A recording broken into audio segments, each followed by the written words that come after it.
स्वागत है आपका दैनिक सवेरा में। दर्शकों, सोनमर्ग से शादीपुरा तक गांधरबल ज़िला के बीचों बीच बहने वाला नाले सिंध का साफ शुफा पानी और इस नाले सिंध से निकलने वाला तमीराती मटीरियल जिसमें रेत, बजरी और बोल्डर खासकर गिने जाते हैं और ये पूरी वादी में मशहूर है। और यहाँ का तमीराती मटीरियल जो है पूरी वादी में ये इस्तेमाल किया जाता है और इस पर गुज़श्ता कई बरसों से गवर्नमेंट ने पाबंदी आयद की है। इससे गैर कानूनी तौर तमीराती मटीरियल निकालना बिल्कुल नाजायज़ करार दिया जाता है और अगर कोई भी पकड़ा जाता है, चाहे टिपर वाले या जो भी लोग इसमें काम करते हैं, तो उसके ख़िलाफ़ बाज़ाब्ता तौर कार्रवाई की जाती है। बहरहाल ये काम चोरी छुपे जारी रहता है, लेकिन महकमा जियोलॉजी एंड माइनिंग के अहलकार और जम्मू कश्मीर पुलिस के अहलकार बार बार इस पर कार्रवाई करते रहते हैं।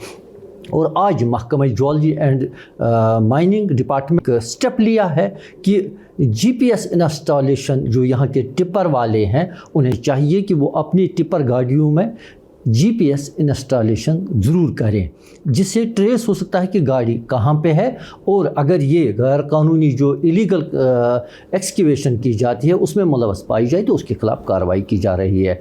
तो बहरहाल क्या है पूरा मामला, इसके लिए हमारे साथ बात करने के लिए मौजूद हैं महकमा जियोलॉजी एंड माइनिंग के डिस्ट्रिक्ट मिनरल ऑफिसर मुर्तज़ा साहब। मुर्तज़ा साहब, खैर मकदम और बहुत बहुत शुक्रिया अपना कीमती वक्त देने के लिए। शुक्रिया। मुर्तज़ा साहब, हमें बताइए, ये जो GPS इंस्टॉलेशन है, पहले हम इस पर बात करेंगे, क्या है ये और किन गाड़ियों में ये इंस्टॉल करना है, तो इससे क्या फ़ायदा है? देखिए, बेसिकली इस वक्त जो डेवलपमेंटल फेस है, जो डेवलपमेंट ज़िले में हो रही है, अक्रॉस द वैली हो रही है, J&K UT में, डेवलपमेंटल बजट मल्टीफोल्ड हो गया है कुछ सालों से जी। तो कंस्ट्रक्शन मटेरियल की हद से ज़्यादा ज़रूरत बढ़ गई है और जो क्वांटिटी कंजप्शन है इसकी वो भी बहुत ज़्यादा बढ़ गई है। तो इस सिलसिले में अब इलीगल माइनिंग की इंस्टेंसेस ज़्यादा हो रहे हैं। इस इलीगल माइनिंग को अगर से स्टॉप करने के लिए महकमा geology mining there is a zero tolerance policy and besides that government ने मल्टी डिपार्टमेंट इस लेवल टास्क फोर्स बनाया है और कुछ दिन पहले वर्दी डिप्टी कमिश्नर गांधरबल ने क्विक रिस्पांस टीम भी बनाया हुआ है कि जहाँ पे भी हमें मैसेज मिलती है कि ज़िले में किसी जगह भी इलीगल माइनिंग होती है, then quick response team responds very quickly and the action is done there. Even as of now, कल की डेट में यहाँ पे ऑलमोस्ट 9 गाड़ियाँ सीज हो गई। तो इस चीज़ को रोकने के लिए government has come up with an integrated mining surveillance system. जो भी गाड़ियाँ माइनिंग सेक्टर में काम करती है उनका GPS होना बहुत ज़रूरी है और जो भी गाड़ी विदाउट GPS अब ट्रैवल करेगी वाइल कैरिंग द मिनरल, तो that is illegal, that's completely illegal. So in that context कुछ दिनों से we are on this drive, हम जा रहे हैं हर गली नुक्कड़ पे ये बात लोगों तक पहुंचाने के लिए कि आपको गाड़ी में हर सूरत में GPS इंस्टॉल करना है। 1-2 दिन बचे हैं, इसके बाद गाड़ियों पे FIR भी लॉन्च हो सकता है, गाड़ियाँ सीज भी हो सकती है। तो इन 2 दिनों में हम चाहते हैं कि as a community I mean transporters, they are our brothers, वो हमारे भाई लोग हैं, तो वो अपनी गाड़ियों में इन GPS इंस्टॉल करें ताकि वो माइनिंग सर्वेलेंस सिस्टम में अच्छे से रहे, ताकि वो लीगली माइनिंग का जो भी वो ट्रांसपोर्टेशन करते हैं वो अंडर द लॉ हो।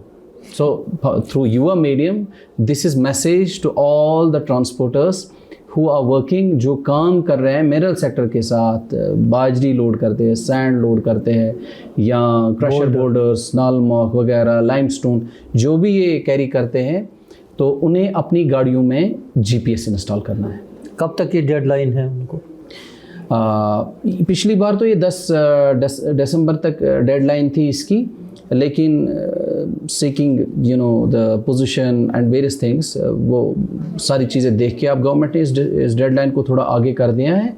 तो इन्हीं 2-3 दिनों में ये काम ख़त्म हो जाना चाहिए और इसके लिए हमने डिस्ट्रिक्ट गांधरबल में we have approached those vendors कि वो हमारे डिस्ट्रिक्ट में दे शुड स्टे अवेलेबल और जो भी टेक्नीशियंस है उनको वो इंस्टॉल करने के लिए they too should stay available in the district. As of now हमने दिया है जो भी हमारे एरिया इंचार्जेस हैं उनके कॉन्टैक्ट्स वगैरह उनको फैसिलिटेट करने के लिए कि इन गाड़ियों में जल्द से जल्द इंस्टॉल हो। बस यही 2-3 दिन बचे, उसके बाद गाड़ियों पे या सीजर हो सकता है या FIR लॉन्च हो सकता है उन पे। आप पिछले दिनों 10 दिन जो आपने डेडलाइन उनको दी थी, तो आपने बहुत सारी मकामात पे जाके चेक भी किया है, तो क्या लगता है आपको कितने % थे ऐसे गाड़ी वाले जिन्होंने GPS इंस्टॉल किया था? देखिए, this message is very much old now. तो लगाया है, बहुत सारे लोगों ने लगाया और बहुत सारे कम बचे हैं।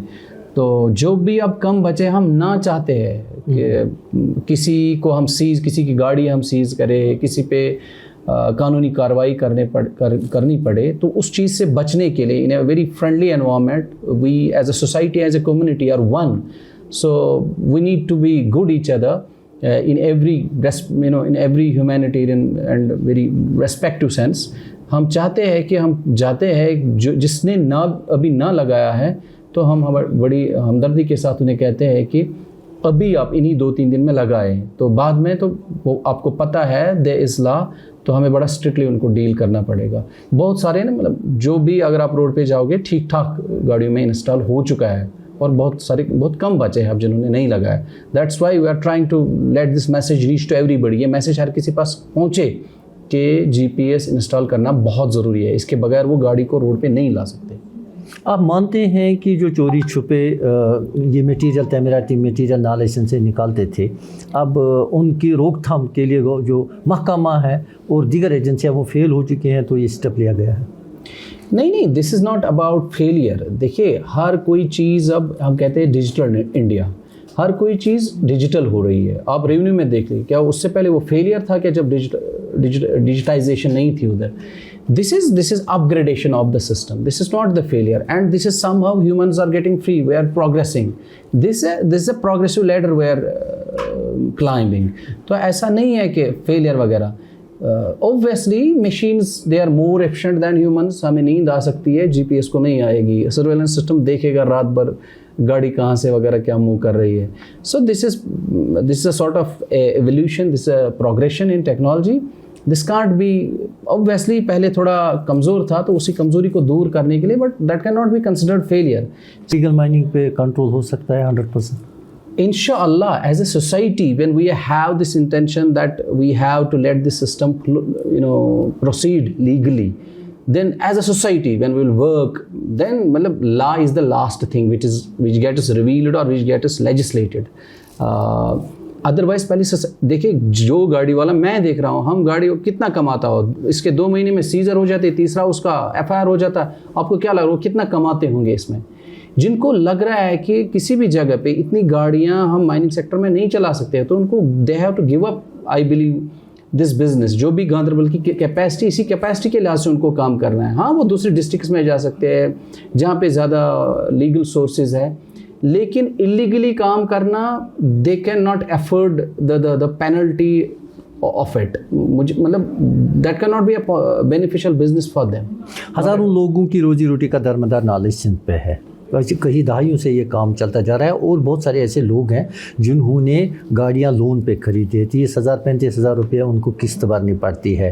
तो क्या वो इल्ज़ाम लगा रहे हैं कि महकमा और एडमिनिस्ट्रेशन हमें फोर्स करता है कि चंद ही दिनों में ऐसा लाहे अमल जो है वो चेंज करने जा रहे हैं? कोई सहूलियत इनके लिए या कोई ऐसा मामला जो ये ब्लॉक्स आप आउटसोर्स कर रहे हैं या किसी कॉन्ट्रैक्ट के साथ इनको ऐड करने से, ताकि इनको भी फ़ायदा मिले? नहीं, ऐसा नहीं है कि चंद ही दिनों में। फॉर एग्जांपल GPS की बात है, GPS तो बहुत पुरानी बात है। पिछले मैंने कहा December 15 was the last deadline पिछली बार। तो अब इस डेडलाइन को ट्रांसपोर्टर्स के लिए आगे बढ़ा दिया गया कि अब डेडलाइन को 26 जनवरी में लिया गया। तो आई बिलीव ये कोई कंपल्शन एंड फोर्सफुल एक्ट नहीं है, इसमें ठीक ठाक रिलैक्सेशन दी गई, नंबर 1। नंबर 2, जो आप कह रहे हैं कि यहाँ भी हमारे नाले सिंध में अब 3 ब्लॉक्स और ऑक्शन होने जा रहे हैं, उसके अलावा जो 2 हमारे ऑक्शन आउट हैं उनमें हमारे 2 documents they are deficient of. एक तो एनवायरमेंट क्लियरेंस उनकी डेफिशिएंट है, वो भी अब शायद एजेंडा में है Jammu Kashmir state environment impact authority के। हाँ, तो वी एक्सपेक्ट एंड होपफुली उनकी भी वो क्लियरेंस आ जाएगी, तो फिर स्मूथली काम चलेगा। लेकिन अगर हम नाले सिंध की बचाव के बारे में बात करेंगे, क्या महकमे के पास ऐसा कोई लाहे अमल है कि इन्होंने ब्लॉक वाइज इसको आउटसोर्स किया, ताकि बाकी जो ब्लॉक्स हैं उसमें पनपने वाली मछलियाँ या दीगर जो मामला है, जानवर हैं, वो बच सकते हैं?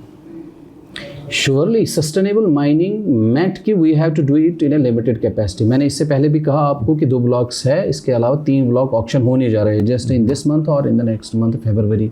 उसके लिए हम काम कर रहे हैं। They are there, everything NOCs उनकी आ गई है, they are ready for the auctioning. Last interview में आपने हमारे साथ बात की है तो उन्होंने कहा एनवायरमेंटल क्लियरेंस जो है वो भी पेंडिंग है, लेकिन उसके बगैर भी काम कर सकते हैं। नहीं, उसके बगैर कैसे काम, उसके बगैर इन्वायरमेंटल क्लियरेंस के बगैर काम नहीं कर सकते। वो पेंडिंग है अभी, वो पेंडिंग है अभी। अब हम STPs या DP डिस्पोजल परमिट्स वगैरह परमिशन दे रहे हैं। थोड़ा बहुत जो गवर्नमेंट काम बड़ा इम्पोर्टेंट है उसके लिए, या किसी जगह रोड को डेवलप करने के दौरान कोई मटेरियल वहाँ पे एक्सट्रैक्ट हुआ तो उसको डिस्पोज ऑफ करने के लिए हम जो परमिशन बना रहे हैं तो उनसे थोड़ा बहुत काम चलता है। या हमारे जो नीबरिंग डिस्ट्रिक्ट है या अभी हमारे जो स्टोन क्रशर्स है फॉर एग्जांपल, वो कुलगाम से भी मटेरियल ले रहे हैं, बारामूला से ले रहे हैं, तो उनसे थोड़ा काम चलता है।